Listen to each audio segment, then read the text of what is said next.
Olá, boa tarde. Olá, muito boa tarde. Começaram hoje as inscrições para o Enem. Período para garantir a realização do Exame Nacional do Ensino Médio encerra no dia 5 de junho. Os candidatos às vagas em universidades públicas, que neste ano precisam ter e-mail próprio, já se preparam. Juliana trabalha como monitora em um curso de pré-vestibular no turno da manhã. O emprego assegura uma bolsa de estudos gratuita para o turno da tarde. A aluna reserva à noite para a revisão dos conteúdos. Todo o esforço é para ingressar no curso de enfermagem da URGS ou da Universidade Federal de Ciências da Saúde. Para ela, o Enem é a grande oportunidade. Com muito foco, dormindo bem e me dedicando. Conseguir uma boa nota no Enem já é há algum tempo o grande objetivo dos estudantes do ensino médio. Nessa edição, apenas os estudantes do terceiro ano vão poder utilizar a pontuação do Enem. O exame é a porta de entrada ao ensino superior através de programas do governo federal, como o SISU e o FIES. Para o professor de História Marcos Macri, o Enem deve passar a ter cada vez mais peso para o ingresso na universidade. E, portanto, é para esse teste que os alunos priorizam a preparação. Para se dar bem, a dica é trabalhar, por exemplo, com questões de anos anteriores. Resolva uma prova, com o tempo que a gente tem estipulado, das 4h30. Resolva a prova, veja como está se saindo e aí sim, vamos ver filmes, vamos ler notícias, vamos se articular para ir cada vez melhor nessa prova. As provas do Enem vão ser realizadas nos dias 24 e 25 de outubro. A 11ª edição do Feirão Caixa da Casa Própria de Porto Alegre registrou queda de 14% das vendas. A comparação é com os números de 2014. Cerca de 6.800 contratos foram fechados ou encaminhados durante os 3 dias de evento, realizado no último fim de semana. O valor total de negociação teve elevação de 11%, chegando a R$ 1 bilhão e 200 milhões de reais. Neste ano, o feirão deu ênfase ao financiamento de habitação popular do programa Minha Casa Minha Vida. E a Polícia Civil prendeu o suspeito de ser um dos principais fornecedores de esteroides, anabolizantes e anfetaminas para as academias de alto padrão de Porto Alegre. A prisão aconteceu durante a madrugada no bairro Sarandi. Conforme o DENARC, o homem de 28 anos, que não teve identidade revelada, foi encontrado com mais de 3.000 doses de drogas sintéticas, avaliadas em até R$ 30 mil. Os entorpecentes vinham do Paraguai, Uruguai e também da Argentina. Com a prisão, os policiais acreditam que conseguiram interromper o comércio desse tipo de droga para diversos traficantes aqui da capital. Municipários de Porto Alegre voltam a bloquear a rua em frente à Prefeitura Administrativa no centro de Porto Alegre. O trânsito está sendo desviado para a Rua Uruguai. Bom, no meio da manhã, os grevistas haviam interditado a entrada do prédio. Com isso, foi cancelada a reunião prevista para o meio da manhã entre o governo e o sindicato. A faixa preta colocada pelos grevistas impede a entrada pela porta principal e também nos acessos laterais do prédio, onde funcionam várias secretarias de governo. Em greve desde a quarta-feira passada, os municipários já conquistaram a retirada do projeto da Prefeitura enviado à Câmara de Vereadores, que mexia no estatuto e no plano de carreira dos servidores. Agora, discutem reajuste de salário e vantagens. Uma nova Assembleia do Simpa está marcada para amanhã. Revendas de automóveis de Porto Alegre foram multadas ou notificadas esta manhã. Os estabelecimentos estão descumprindo a nova lei que exige informações ao cliente sobre custos e multas dos veículos. O PROCON está fiscalizando a mudança nas regras que passa a valer a partir de hoje. O sindicato que representa os estabelecimentos foi notificado há 15 dias sobre as mudanças. Mas na fiscalização do PROCON hoje, os proprietários desconheciam as novas regras. Sem nenhuma informação ao consumidor visível no painel dos veículos no pátio, o proprietário desta revenda foi multado. Nesta outra, o estabelecimento só foi notificado porque tinha a placa com as informações de precificação e das características dos automóveis, mas ainda não cumpria a nova legislação. Agora, as revendas devem ter visíveis as informações da situação legal dos veículos, além de todos os custos envolvidos na compra. A partir de hoje, o consumidor ele vai ter a garantia de que o lojista vai lhe informar quanto ele vai pagar de IPVA, quanto ele vai pagar de taxa de licenciamento, a transferência desse veículo para o seu nome, se tem alguma multa vencida e até resguarda o fornecedor e o consumidor quanto à origem do carro. Se ele não é um veículo objeto de furto, se ele não está clonado, se não tem chassi adulterado. O corte de recursos do governo federal atinge com força o Programa de Aceleração do Crescimento e os Ministérios das Cidades, Educação e Transportes. Representantes de trabalhadores e dos empresários admitem a necessidade do ajuste, mas temem as consequências.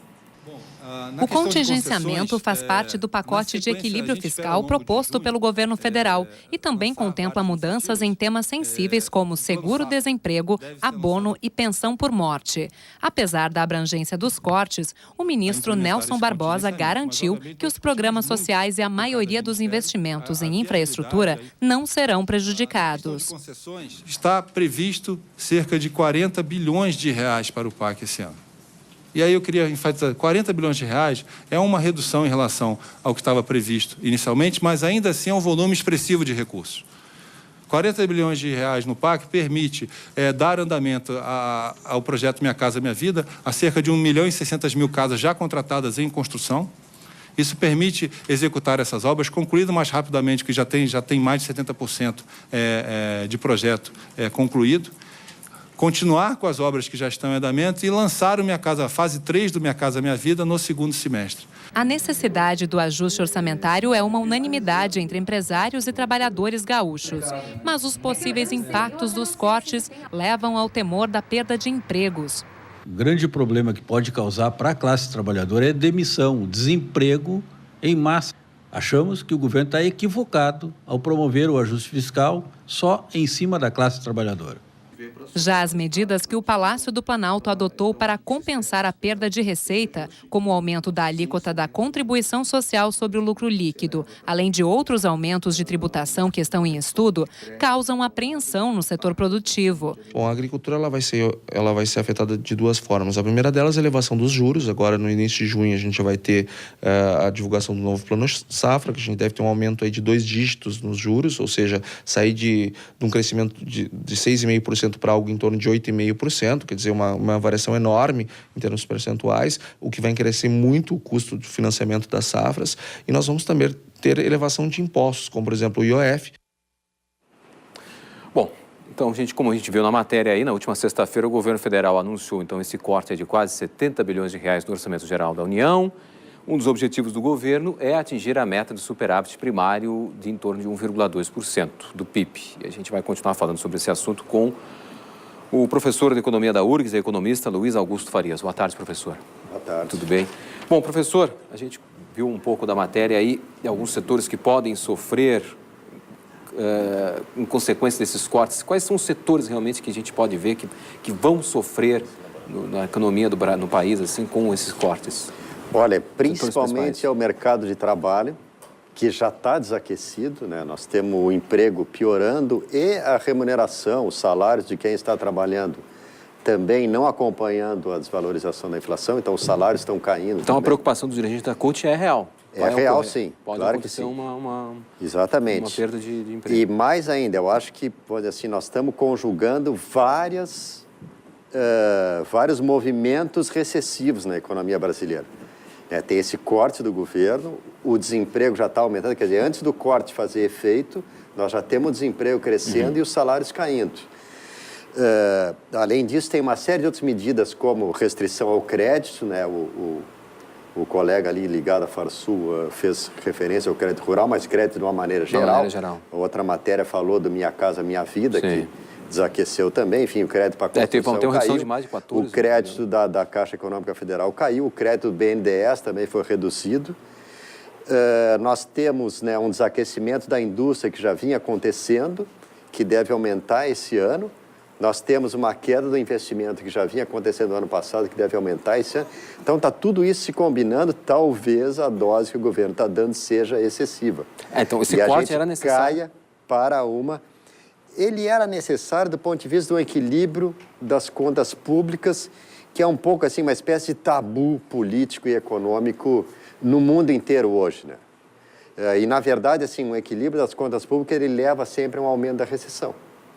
Porque a contribuição do governo para o crescimento econômico é no gasto e na redução da receita. Se o governo diminui o gasto e aumenta a receita, ele está contribuindo para diminuir o crescimento econômico. Sim. No entanto, há uma pressão política para que se faça isso, que é uma coisa um pouco suicida. Se quer crescimento econômico e, ao mesmo tempo, quer que o governo gaste menos e arrecade, enfim... Até o Joaquim Levy... E aumente a sua receita. O ministro da Fazenda falou, se queixou, dizendo que houve uma arrecadação menor, né, do governo federal, né? A previsão do orçamento para esse ano da receita, que está no orçamento desse ano, não deve se realizar, porque ela foi feita o ano passado, onde se esperava que esse ano não viesse a ser tão ruim como ele de fato deverá ser. É um pouco assim, o Prêmio Nobel de Economia, Paul Krugman, diz que o mundo inteiro acredita numa fada da austeridade, ou uma fada do equilíbrio fiscal, como se o equilíbrio do orçamento do governo fizesse a mágica de trazer o crescimento. Não existe isso. Ao contrário, o equilíbrio do orçamento do governo, ele é certo que vai diminuir o crescimento. Isso é uma crença equivocada e, no entanto, os políticos, mundo afora, continuam agindo como se a fada do crescimento existisse, e ela não existe. E a população, como é que a gente pode trabalhar com esse contingenciamento? Como é que a população pode, em geral, A população deverá sofrer com a piora da situação social, que vem junto com o desemprego e com o corte de alguns benefícios que, vamos dizer assim, compensam o desemprego e compensam a redução de renda. Se mexeu já numa série nessas medidas provisórias que estão em votação no Congresso, elas diminuem uma série de benefícios no seguro-desemprego, e outros benefícios sociais. Então, assim, nós estamos numa situação social que vai ser pior esse ano. As pessoas têm que se organizar para... E de que forma nós poderíamos se organizar? A melhor forma de se organizar nesse momento, da população em geral? Existe uma melhor forma de se organizar? Cuidando do orçamento, preservando o emprego, não arriscando uma troca de emprego que pode ser um salto no escuro, Enfim, e cuidando da renda familiar, mantendo o orçamento doméstico mais equilibrado, porque o único orçamento que faz bem equilibrar é o doméstico. Esse faz bem para a saúde da família. O governo equilibrar o orçamento dele faz mal para a economia.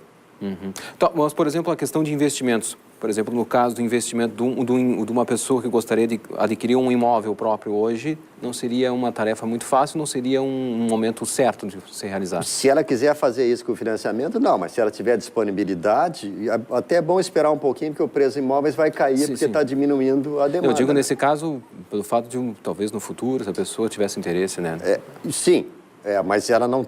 O financiamento está pior. Sim, automóveis, esse tipo de mobilidade. Vai ter mais, vamos dizer assim, melhores condições daqui para frente, na medida que o desaquecimento vai acontecendo. Então, esperamos aí o que vai ocorrer.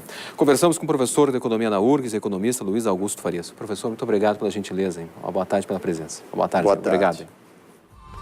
A Univates implantou um projeto pioneiro no estado. A usina de energia solar foi instalada sobre prédios em 5.200 metros quadrados de área. Os painéis produzem energia que corresponde a 5% do consumo da instituição. Fontes renováveis ainda são pouco utilizadas no país para a geração de energia. A radiação que vem da luz do sol, por exemplo, pode ser captada e transformada em energia elétrica. É isso que a Univates está fazendo. Em uma ação pioneira, a instituição de ensino instalou painéis fotovoltaicos sobre o telhado do Parque Científico e Tecnológico do Vale do Taquari, no campus de Lajeado. A usina é capaz de aproveitar a radiação do sol, mesmo quando ele está coberto pelas nuvens. A gente tem que lembrar que a gente é uma instituição de ensino que, de certa forma, também tem que fomentar isso. Então, aqui a gente vai ter espaço para os cursos de engenharia e outros também, poderem fazer suas práticas, entender o funcionamento, acompanhar, porque isso não vai ficar isolado aqui, a gente vai ter acompanhamentos diretos das placas e seus comportamentos. Além de reduzir custos com energia elétrica, a intenção da Univates é ser referência na produção de energia renovável. Para isso, investiu R$1.300.000. Com a economia de energia, o valor deve retornar no máximo em 8 anos. A média de acesso aos raios solares aqui, nessa exposição das placas, seria de uma média de 3 horas dia, ano, Então, com isso, nós teríamos um retorno do investimento em 8 anos. Para uma vida útil de 40, faz todo sentido economicamente falando. Agora, se essa incidência solar ela passa a ser de 5 horas por dia, esse retorno se dá em 5 anos. Então, sob qualquer hipótese que a gente faça as contas, é vantajoso esse retorno. Os 1.100 painéis produzem 25 megawatts-hora por mês. Toda essa energia representa 5% do consumo total da Univates. E ainda falando sobre energias alternativas, pela primeira vez na América do Sul, Porto Alegre será sede do maior evento mundial sobre engenharia do vento.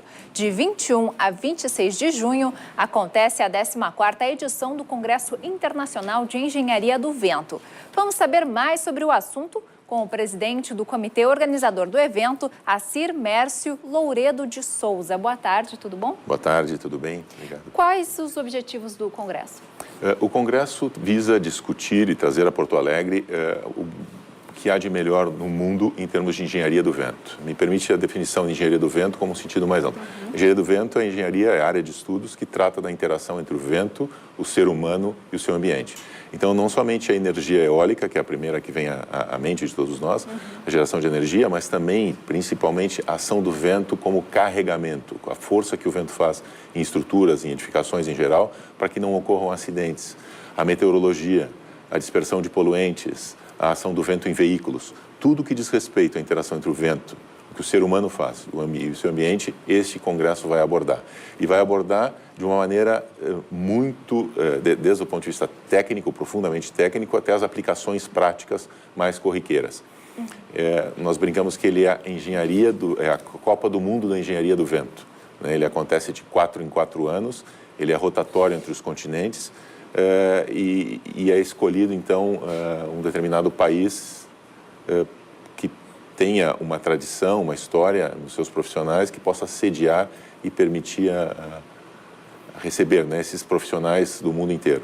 Pode citar, então, algumas obras e construções em que esse conceito é aplicado? Pois não, próximos a nós aqui, a cobertura do estádio Beira-Rio passou por ensaios em túnel de vento no laboratório de aerodinâmica das construções da URGS, a cobertura da Arena do Grêmio, a própria Torre da Claro aqui em Porto Alegre, vários prédios, a Ponte Estaiada de São Paulo, a ponte curva estaiada, outros estádios, pontes no Brasil inteiro. Nós, inclusive, testamos prédios no Uruguai, na Argentina, estádios na Venezuela. Então, é uma série de obras, de empreendimentos que a maioria das pessoas nem tem ideia de que passaram por um laboratório, passaram por um estudo, por um túnel de vento, né, e sofreram esse processo no qual o carregamento devido ao vento é determinado de maneira científica, precisa, né, o que permite, com isso, uma grande economia, porque evita o desperdício de materiais e evita que se deixe de reforçar a estrutura onde ela precisa, então aumenta muito a segurança e otimiza custos, né, evitando realmente o desperdício. Bom, existe um laboratório de engenharia do vento na URGS, né? O que é feito lá? Esse laboratório foi fundado em 1972 pelo professor Joaquim Blessman, mais de 40 anos atrás. E o objetivo principal, ele é chamado de Laboratório de Aerodinâmica das Construções. Então, inicialmente, ele era mais voltado para a engenharia civil, edificações, edifícios, pontes, prédios. Quando nós assumimos a direção do laboratório, nossa ideia foi aumentar muito a abrangência do laboratório. Então, nós expandimos para dispersão de poluentes, a parte ambiental, que é fundamental. Por exemplo, poucos sabem, a CMPC, aqui a Celulose Rio-Grandense, em Guaíba, que tem essas pilhas de cavaco, eles tiveram a preocupação de procurar o nosso laboratório, projetarem cercas, né, para evitar a dispersão desse pó de madeira para a comunidade no entorno. A Votorantim fez a mesma coisa com pilhas de coque. A Vale, em Vitória e Vila Velha, com pilhas de carvão, né, proteger. Então, tem uma série de assuntos na área ambiental. O próprio foguete brasileiro, a base de lançamento em Alcântara, nós tivemos uma participação grande estudando a dispersão dos gases tóxicos que são lançados quando o foguete é lançado, que podem afetar as pessoas. Então, é uma diversidade enorme de aplicações que nós tivemos a oportunidade de participar. Vamos falar, então, um pouquinho sobre a geração de energia em si, né? Qual o investimento que é feito hoje aqui no país? Esse investimento tem aumentado? Tem aumentado enormemente. Estão previstos bilhões de reais em investimentos em novos parques eólicos. Então, é desde o ponto de vista da geração, grandes parques, né, para uma geração maior, uma comunidade maior, e até a questão de micro geradores, né, para atender casas individuais, comunidades pequenas, né? Mas realmente os investimentos em termos globais são bilionários. Bom, e nas casas as pessoas também podem fazer essa aplicação da energia eólica nas suas casas. Como é feito isso? É complicado? Precisa de muito planejamento? Como tudo, o planejamento é fundamental, o projeto é fundamental, né? Não tem como, às vezes a pessoa tem boa intenção, quer implantar um pequeno aerogerador, implantar na sua casa, às vezes pelas condições de vizinhança, a eficiência não vai ser ok, por características locais o vento não é suficiente. Então, como tudo, em engenharia, tudo que envolve construções, projetos, etc., é necessário projeto, é necessário que um profissional especializado esteja envolvido. Mas é altamente recomendável e tomara que isso aumente. Tá ok, então. Acir Mércio Loredo de Souza, muito obrigado pela sua presença e seus esclarecimentos. Muito obrigado pelo convite. Ok. Agora vamos falar de dados preocupantes. 25 mil mulheres foram vítimas de agressão com lesão corporal somente no ano passado, segundo dados da Secretaria de Segurança. A redução de 3% nas notificações em comparação a 2013 é pequena para gerar alguma notícia positiva. As estatísticas dão conta de uma agressão contra a mulher a cada 20 minutos no estado. Os dados estão no relatório Lilás, que serve de auxílio para entidades públicas e privadas traçarem metas de redução destes números. O documento tem 168 páginas que reúnem dados e estatísticas sobre a violência contra a mulher no estado. Num comparativo entre os anos de 2013 e 2014, o relatório revela uma redução no número de mulheres vítimas de intolerância. Foram 868 casos a menos. Todas as ocorrências são relacionadas à Lei Maria da Penha.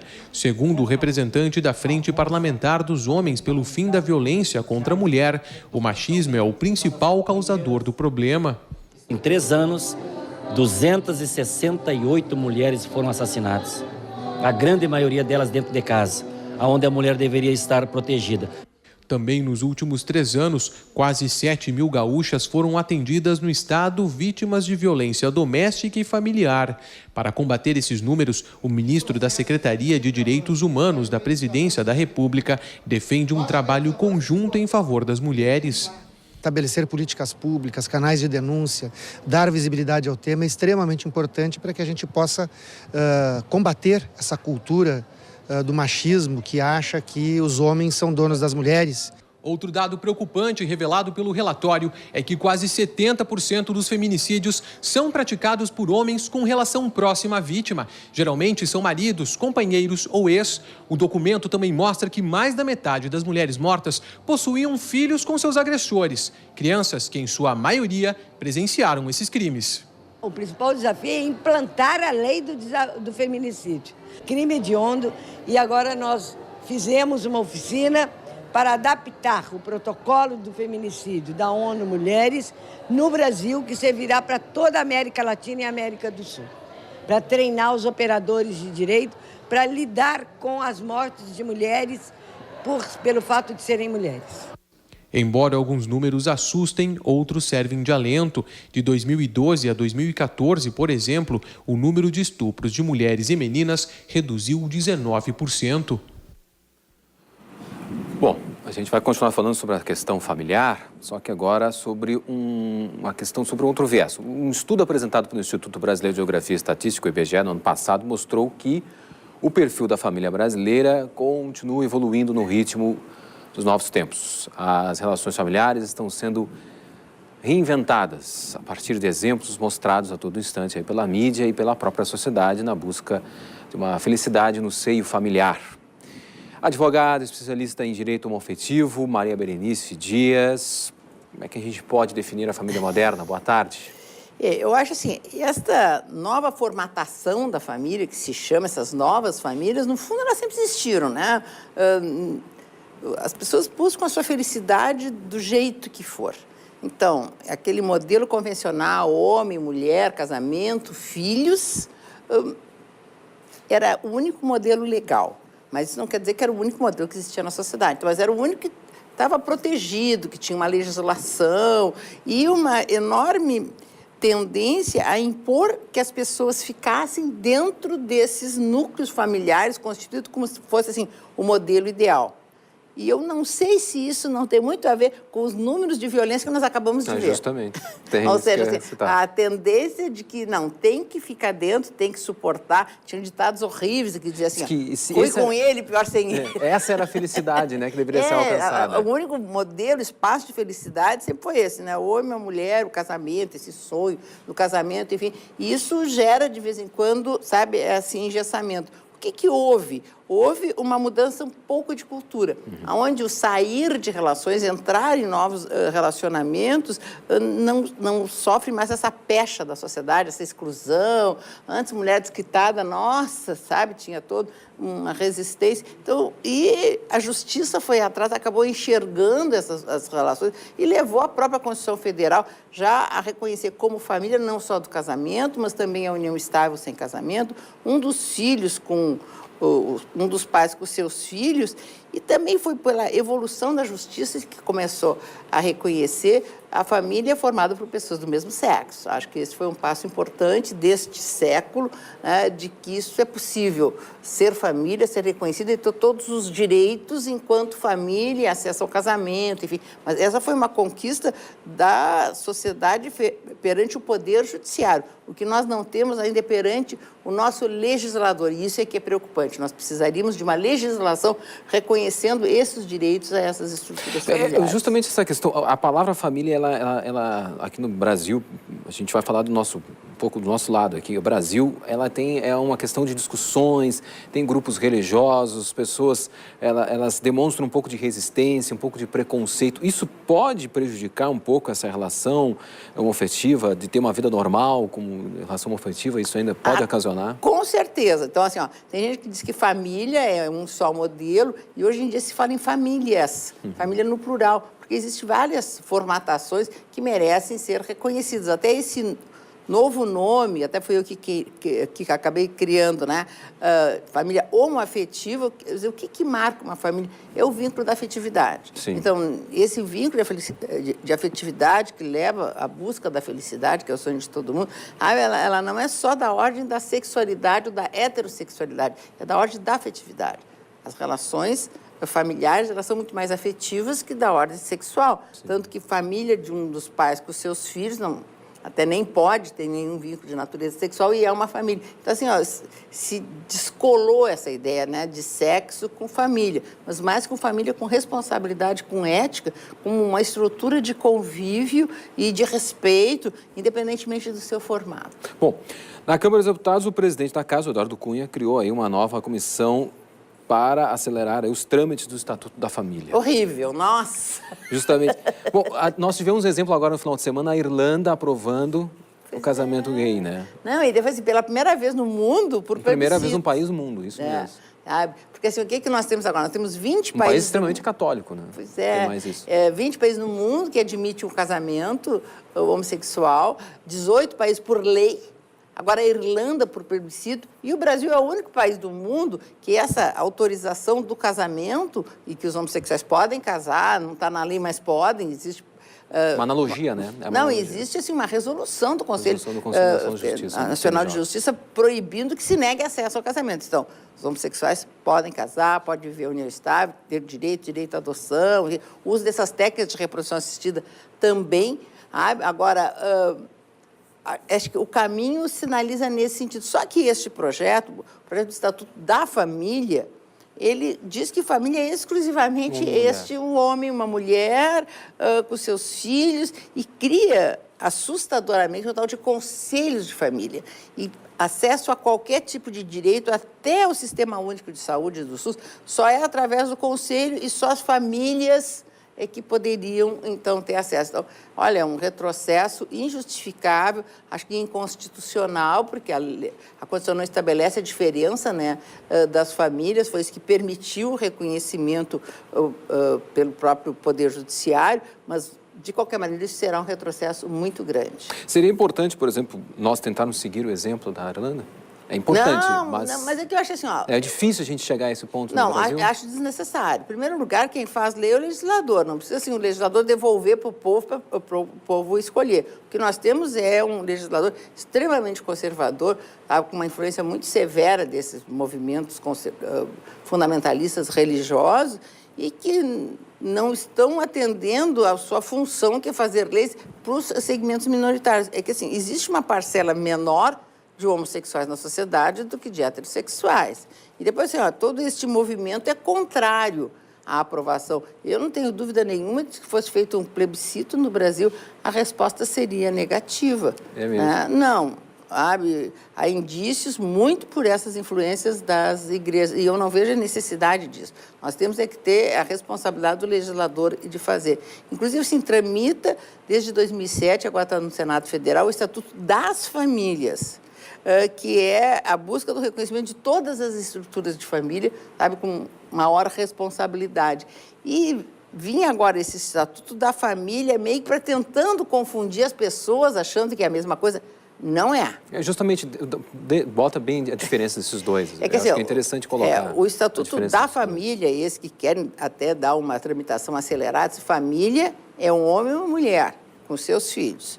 Da família. A família, é só uma só. Então, se família é só essa, por exemplo, homossexuais não poderiam nem adotar e nem usar essas técnicas de reprodução assistida que estão autorizadas pelo próprio Conselho Federal de Medicina. Então, elas vai ter um retrocesso de 30 anos, ou seja, elas não vão ser reconhecidas, não vão ter direito. Então, se vivem juntos duas pessoas do mesmo sexo, no momento que um morre, o outro não vai ganhar herança, porque não é família, não é herdeiro, enfim. E o Estatuto das Famílias, ao contrário, ele é até pelo próprio nome diz, ele é abrangente. Ele traz para esse conceito todas essas estruturas para gerar responsabilidade. E a grande debate que se tem, não, mas o Estatuto das Famílias está querendo assegurar direito às amantes. Não é isso. Existe uma realidade que é verdadeira, que há muitos homens que têm a matriz e a filial, ela não é ateúda e manteúda, ou seja, mantém duas estruturas, uma família do casamento, ou uma união estável, ou duas uniões estáveis. Mas se essa outra estrutura que ele tem todas as características de uma família, de uma união estável, se é pública, contínua, duradoura, com a finalidade... Isto não é um amante, são pessoas que vivem junto anos, têm muitos filhos. Então, se não se atribui responsabilidade a este homem que mantém essas duas famílias, estaria incentivando que ele fizesse assim, pode ter duas, pode ter três, que responsabilidade só vai ter com relação a um. Então, no fundo, há quase estímulo a esse tipo de postura. Maria Berenice Dias, advogada, especialista em direito homoafetivo. Sempre é ótimo conversar contigo, esclarecer bem sobre essa situação. Maria Berenice, muito obrigado, gente. Foi um prazer. Gentileza, obrigado, pela presença. Boa tarde. E agora é hora do esporte com o nosso comentarista, o Farid Germano Filho. Boa tarde, Farid. Boa tarde, Marcelo. Boa tarde a todos. Pois no final de semana, a TVE cobriu com exclusividade a Série C do Campeonato Brasileiro. No domingo, em Caxias do Sul, o clássico Caju 277 entre Juventude e Caxias ficou no 0-0.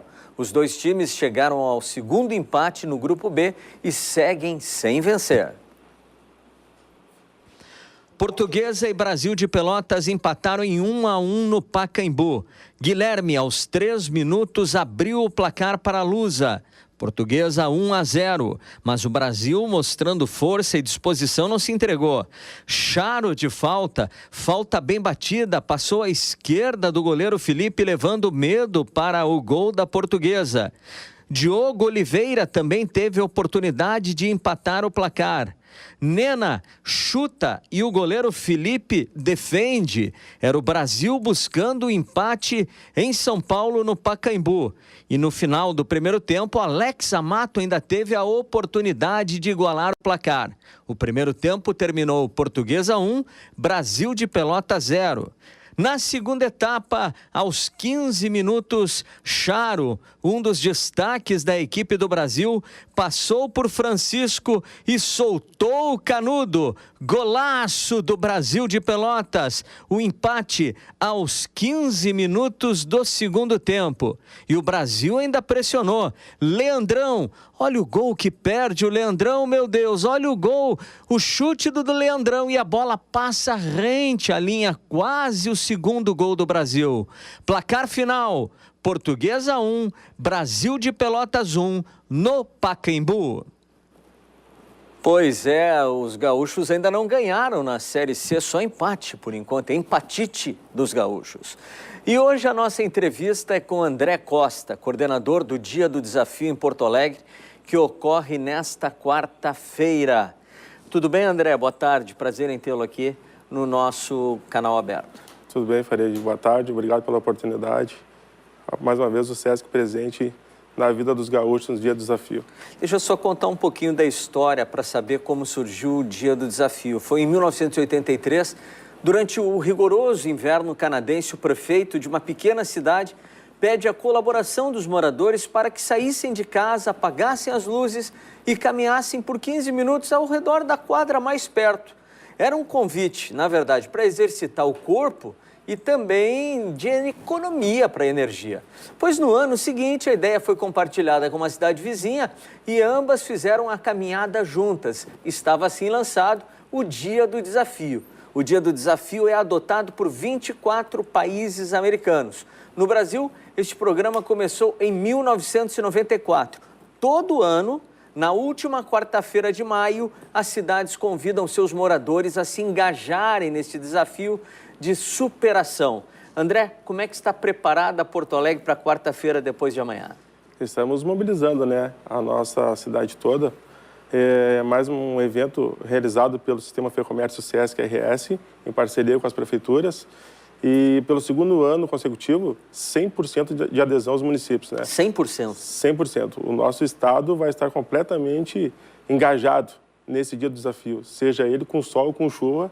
Os gaúchos vão para a rua e vão fazer as atividades nesse dia. E como é que funciona a participação do SESC no Dia do Desafio? O SESC é o que realiza, né, o evento do Dia do Desafio. E nós temos também o QG, e as pessoas podem participar diretamente, fazendo uma ação individual ou coletiva, na qual pode fazer o contato com o SESC mais próximo da sua residência, aqui em Porto Alegre, ou então até mesmo através do contato do 3342-5099. Repete com calma. Contato é 3342-5099 e o ramal 119. Ele fica localizado na Avenida Brasil, no bairro Navegantes. 100% tu falasse tem de participação o Rio Grande do Sul. Nós temos que manter essa meta e as pessoas a cada ano estão aderindo mais, né? O sedentarismo está caindo no estado? Acreditamos que sim, né? É uma oportunidade única até para que as pessoas possam já começar a colocar na sua rotina diária. O Dia de Desafio, ele vem através disso proporcionar às pessoas fazer atividade física, buscar a sua melhoria para a sua própria qualidade de vida, o seu próprio benefício. Então, isso é o início da sua caminhada, para que possa buscar atividade física no seu dia a dia. Eu gostaria, André, que tu fizesse um convite a toda a comunidade, né? Reforçasse esse dia de desafio que é quarta-feira. Digamos, então, a todo o povo gaúcho, né, que venha participar conosco, e então, que nesse dia do desafio, independente do sol ou da chuva, participe dessa atividade. Faça consecutivamente 15 minutos da atividade física. Mas antes de finalizar, Farid, eu tenho aqui uma proposta para você. Para mim? Para ti. Um dia de desafio, né? Sim. Vamos voltar a ser criança. 15 minutos de ioiô, tô brincando. Sim, não. Só uma atividade. O que é isso? Um ioiô? Um ioiô. Se tivesse trazido uma bola, ia melhor. Mas aí que tá. O desafio está lançado. Só uma prática da atividade física. Vamos ver se não vai ser um vexame, mas em todo caso. Ó. Legal. Mas eu vou treinar mais, mas se fosse uma bola era melhor, viu, André? Deixamos o convite também para a tua participação na quarta-feira. Nós temos a abertura à 00:01 aqui na Corrida no Gasômetro, né? Onde teremos a presença também do nosso Robson Caetano. Beleza. Né? E vamos ver se toda a nossa comunidade gaúcha, e eu tenho certeza que vão estar participando aqui conosco no Dia do Desafio. Te deixo também uma camiseta. Muito obrigado. Alusiva ao Dia do Desafio relacionado ao SESC. Obrigado, André Costa. Obrigado, Farid. E quarta-feira, todo mundo desafiado. Vamos participar. 15 minutos de atividade física, tá certo? Como forma de ocupar espaços públicos com atividades culturais, um grupo organizou um piquenique no Museu Joaquim Felizardo, no bairro Cidade Baixa, no último sábado. A iniciativa animou os moradores da capital. Muitos descobriram um espaço até então desconhecido do museu. Um tradicional piquenique com direito a toalha xadrez, chimarrão, crianças brincando, boa comida e boa música. Eu acho que é algo que a gente acaba não gastando tanto, né? e encontro os amigos num lugar mais informal, assim, é bem legal. As pessoas querem opções assim, ao ar livre, né? Com música, com gastronomia. As pessoas procuram por isso, esperam por isso, né? E Porto Alegre está oferecendo, que bom, né? A atividade aconteceu no pátio do Museu Joaquim Felizardo, na Cidade Baixa, como parte da programação da Semana Nacional de Museus. Bom, a ideia é dinamizar o museu, né? Chamar públicos diferentes, além do público visitante, e aproveitar esse espaço aberto aqui do museu também para a comunidade aproveitar. Ele é um jardim enorme, uma área verde, né, que as pessoas podem desfrutar num sábado que está super gostoso, está quente. E para nós é muito importante que tenha esse público que conheça o museu, né, porque as pessoas vêm, aproveitam o jardim, vêm à exposição. Então isso para nós é ótimo e acho que para o público também. O piquenique cultural é uma iniciativa do coletivo Gastronomia em Movimento, formado por vários chefes de cozinha de Porto Alegre.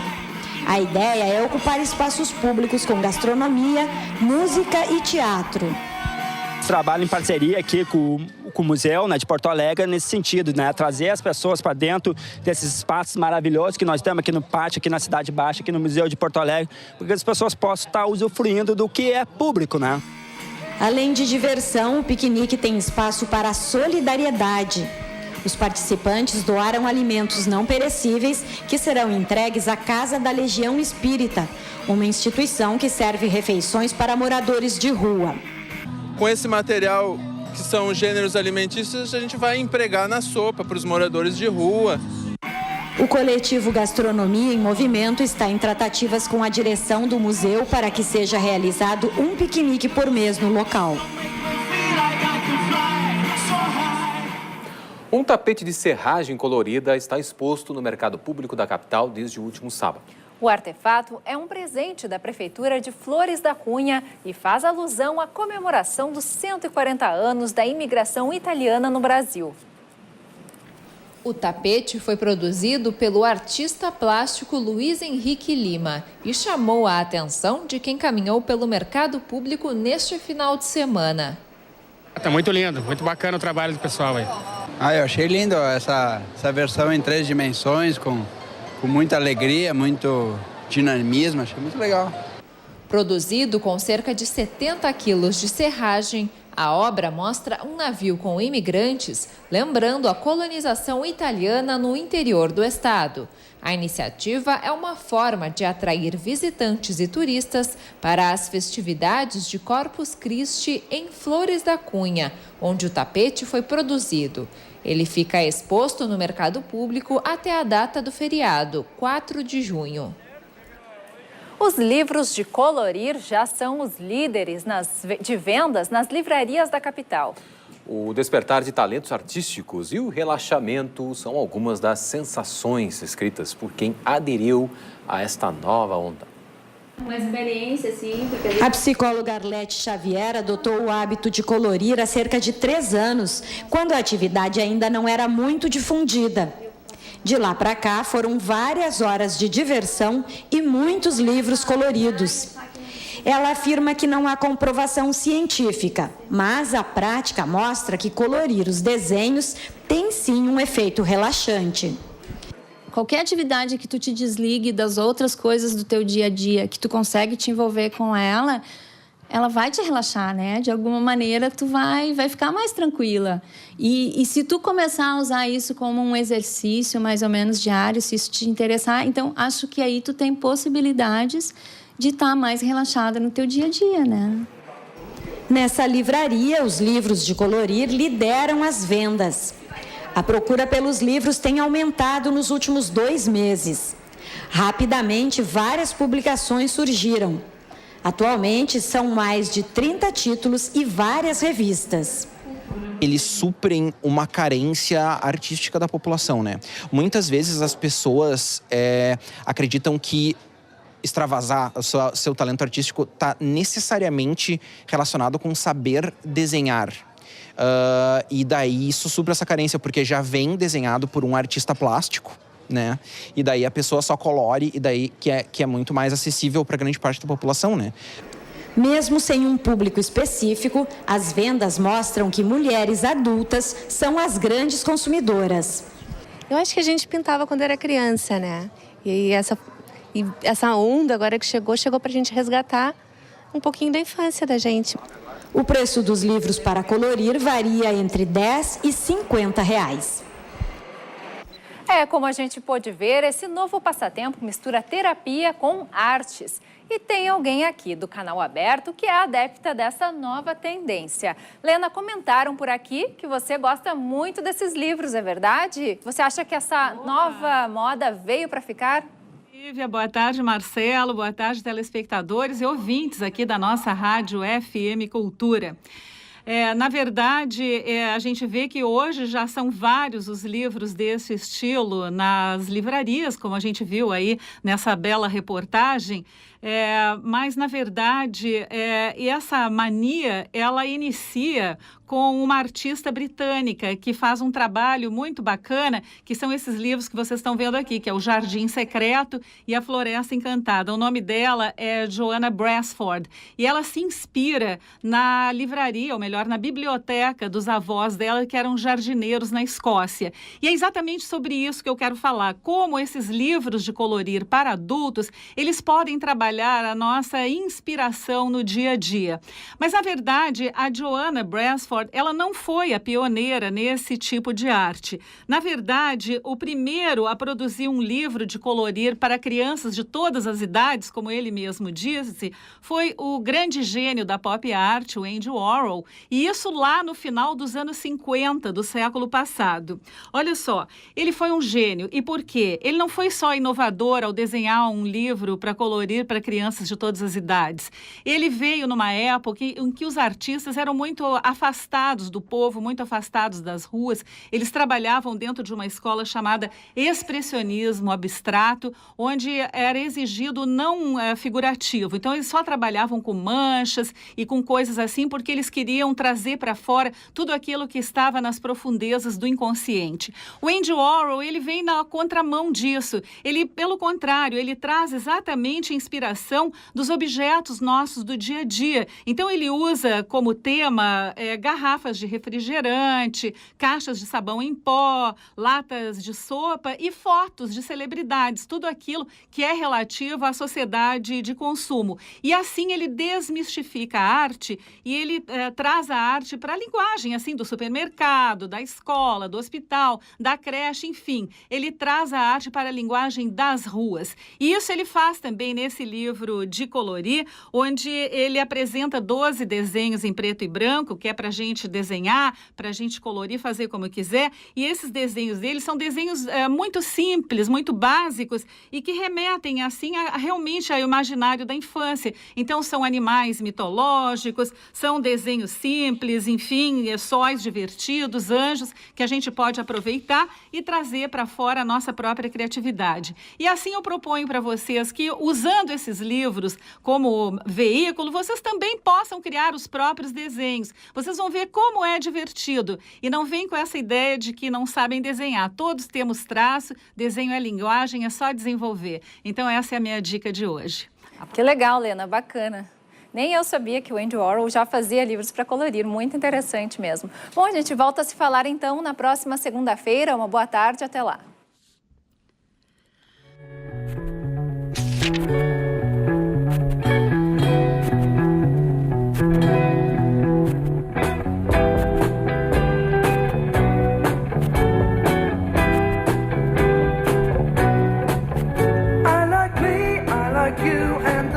That we do, though my mouth love you too, it's as if we both do. Take your robes off your back, if there's something I lack, take your shoes off the rack. Desenvolvido há mais de 2 décadas, o projeto Charão pesquisa a preservação da vida silvestre do papagaio típico da região das Araucárias gaúcha e catarinense. O estudo é uma parceria do Instituto de Ciências da Universidade de Passo Fundo com a Associação dos Amigos do Meio Ambiente. Uma equipe da UPF-TV foi a Santa Catarina acompanhar as ações da equipe de pesquisadores e colaboradores do projeto.